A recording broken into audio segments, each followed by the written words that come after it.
Hello, welcome back to Hydroponics Daily with me, Dr. Russell Sharp. Today we're going to be talking about humic and fulvic acid, very common biostimulants and additive in fertilizers. And I thought I'd talk about it today because I woke up this morning to loads of orders on the website for humic and fulvic acid. So something's going on, don't know what it is, but very popular product today. So let's have a look in further detail about what they are. So humic and fulvic acids are Basically, they are the thing that gives soil its dark colour. It's part of the organic matter in soil, and they can range in colour from yellow to light to dark brown. But a general humic acid is always black, very, very black.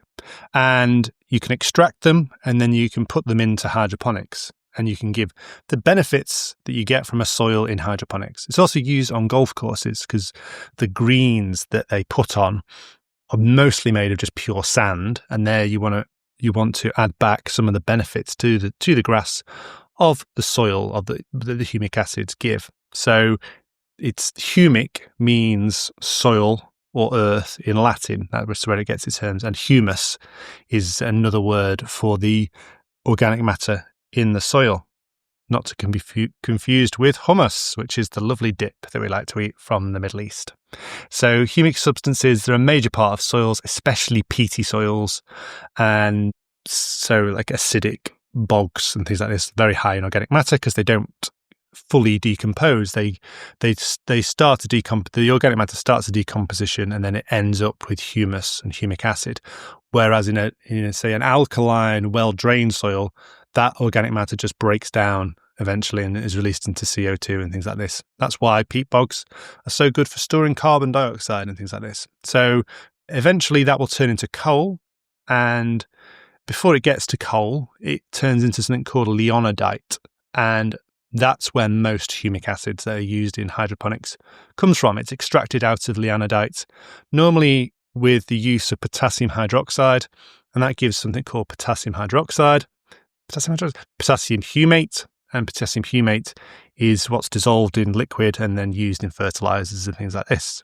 If you then extract what's soluble in acid out of that liquid or that powder, then you get fulvic acid, because humic acid is whatever's soluble out of the humus and that black thick liquid, and then fulvic acid, which is normally like a light to dark brown, that's whatever's left that's soluble in acidic solutions. And so when you hear about farmers using fulvic acid, that's good because it can be mixed with alkaline and acid products. So like glyphosate, often they add fulvic acid to improve its efficacy.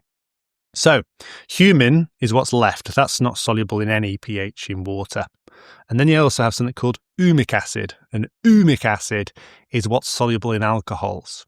So they're the different ones: humin, humic acid, fulvic acid, and humic acid. There's no real use for humin in hydroponics. I've never heard of any use of humic acid ever. If you know of any uses of humic acid, let me know, other than having a great name. So fulvic acid and humic acids are what used routinely. And we sell a humic and fulvic acid mix. We also sell fulvic acid to farmers for the use in arable crops. But fulvic acid is more expensive because it goes through that extra stage. So we use a wide range of different ones. And what else can we say? So it's used to improve the efficacy of other co-applied agrochemicals. Basically, you stick it in a fertilizer, a pesticide, a biostimulant, it makes that work better. It improves the absorption and deliverability of that product. That's the theory anyway, and there's some good results to show that. But the other reason it's used is that it's just really, really black. And a bit like seaweed extracts, people put them in fertilizers just to give a bit of colour. So if you ever opened a bottle and it's got a black or a brown colour, it's probably from the humic acid. It won't be from the fertilizer itself. And that's good because then, people don't get confused about which one's which and things like that. So that's a good use of them.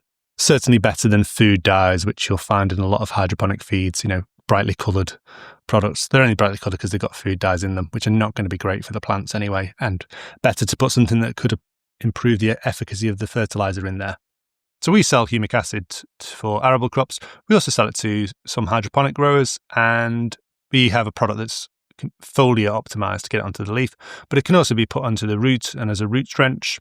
It feeds beneficial microbes as well. So once it's in a well aerated soil, it will slowly break down a bit more slowly than, say, sugars would.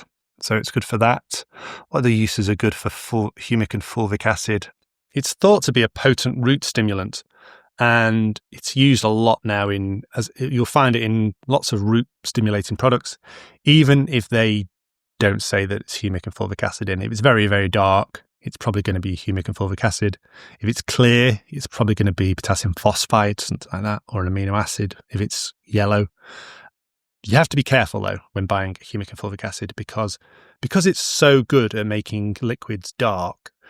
You could buy a product that's half of 1% humic and fulvic acid, and it would still look like a dark black liquid. And there are companies out there selling humic acid products that are 0.5%. I don't need to name them here because it says so on the back of the label. Whereas at Utrema here, we manufacture a product that's 30% humic and fulvic acid. So it's 60 times more concentrated. So one of their 1 litres is the same as 3 20-litre bottles, which is ridiculous. So don't be fooled for really, really dilute humic acid products. Top tip, if you learned anything from today, it's that. There is a lot of debate about how humic and fulvic acids are formed and what their actual structure is.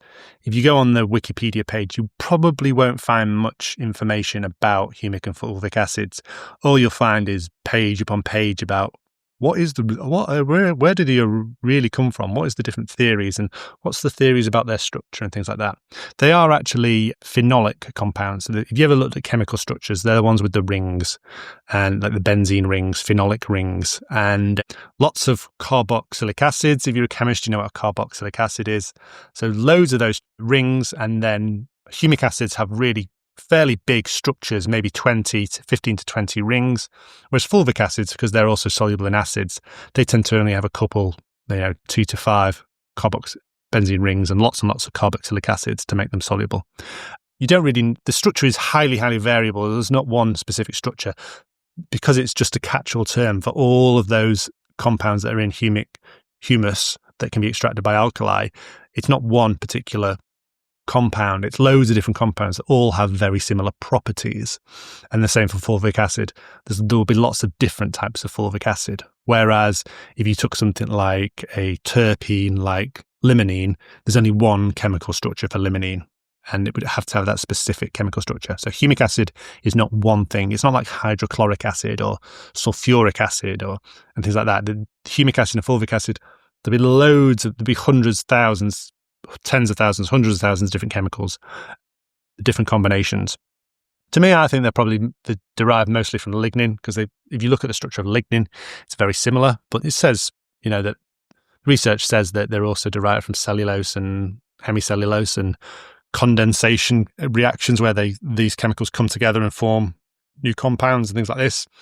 You don't need to know that for hydroponics, though. You just need to know that you don't need to put a lot into your feed. If you do, you could get a bit too much microbial growth, but they do show really good results if you put just a tiny bit into your feed, either in the water, or you could put a spray. Obviously, some people don't like spraying their plants, especially into flowering. I wouldn't be spraying humic and fulvic acids late into flowering, just in case I've got too many microbes on my leaves. When I come to harvest my crop, I would be putting them on a small spray when they're seedlings to help with stress tolerance. It's very hot at this time of year. That could be why people are buying humic acids now. Stress tolerance would be a good one, and to get the root system going. So certainly a good product to put during the vegetative growth where you want to get a good root system, keep them stress-free. So make sure you consider humic and fulvic acids. We don't put any humic or fulvic acids into gold leaf, or as it's called in the UK, liquid gold, because it would make the whole product dirty, and the whole point is it's got a golden colour to it because of the iron content.